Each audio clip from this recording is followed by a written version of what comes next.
Je m'appelle Michel Bibard, je suis né en 1931. J'ai fait mes études à Paris, au quartier latin et en particulier dans la Cagne de Louis le Grand, et j'ai été reçu à l'agrégation de lettres classiques en 1956, ce qui devait mettre fin à mon sursis. D'une manière assez surprenante, mon sursis a été prolongé jusqu'en 1958. Donc j'ai fait 2 années d'enseignement à Valence dans la Drôme. Je suis donc parti au service militaire avec la classe 58-2A en septembre 58. J'ai fait mes classes parce que d'une manière également que je m'explique peu, je n'avais pas fait la préparation militaire supérieure, la PMS.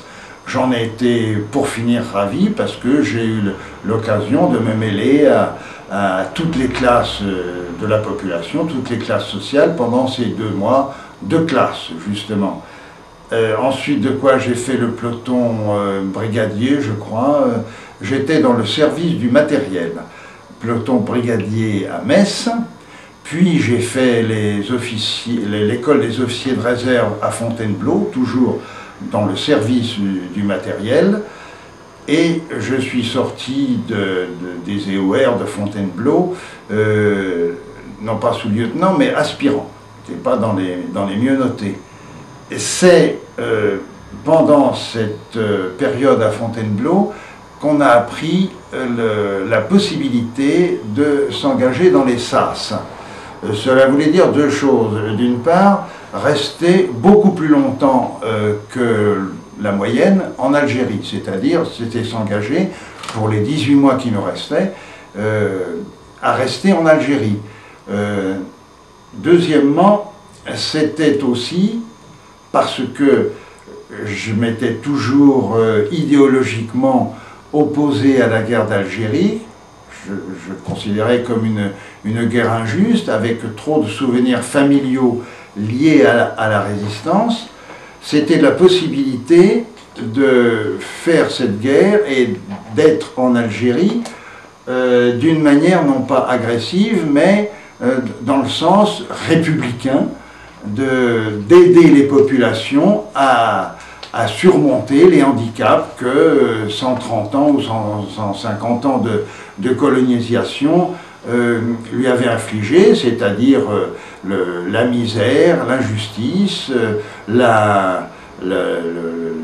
l'analphabétisme pour une énorme majorité d'enfants algériens. Alors là, c'est là que, évidemment, qu'il faut essayer de prendre des termes. C'est pas toujours facile, et on nous avait appris là-bas FSNA ou FSE, français de souche nord-africaine, ce qui permettait de ne pas confondre arabe, berbère, kabyle, chouïa, etc.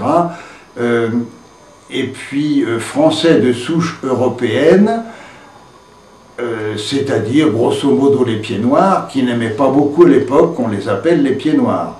Le cas des Juifs qui étaient des Français de souche nord-africaine avait été un peu arbitrairement, après les décrets Crémieux, rapproché de celui des FSE.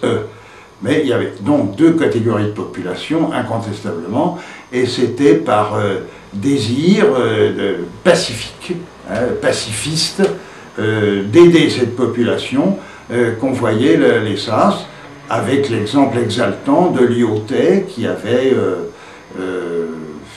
eu l'humanisme et la compréhension d'essayer de comprendre cette civilisation. Parce que je dois dire que dans ma formation militaire jusqu'à la fin des EOR, et même pendant le tout petit stage que j'ai eu en arrivant en Algérie à Arzeu, quand on parlait de la civilisation arabo-musulmane, c'était en général pour dire qu'elle n'existait pas. Or, il y avait dans les SAS 2 symboles, je ne sais pas si on peut les regarder là, qui montraient qu'il y avait une ouverture vers le monde arabo-musulman. Voici le petit écusson des SAS qu'on prenait, qui est une référence très claire au Sahara. Et puis sur notre képi, le croissant et l'étoile, ça n'était pas du tout dans l'esprit des gens qui ont porté des valises ou des gens qui ont déserté. Moi j'étais pris entre deux passions, si je peux dire. D'une part, la passion de la France liberté républicaine, liberté, égalité, fraternité, ce qui était une situation très loin d'être réalisée en Algérie, donc on avait peut-être l'occasion d'y contribuer, et en même temps la passion de la fidélité à ma famille et ma belle famille, c'est-à-dire que des familles françaises extrêmement ordinaires, qui est remplie de guerriers pacifiques, de héros malgré eux, et qui avaient accumulé une collection de médailles assez extraordinaire pendant la guerre de 14-18 et la guerre de 39-45. Il n'était absolument pas question pour moi de m'opposer à ce point à l'armée française en Algérie, au point d'aller tirer contre l'armée française. C'était totalement inconcevable. Donc je crois que les SAS nous donnaient une ouverture là, et qui conciliait un petit peu toutes ces convictions.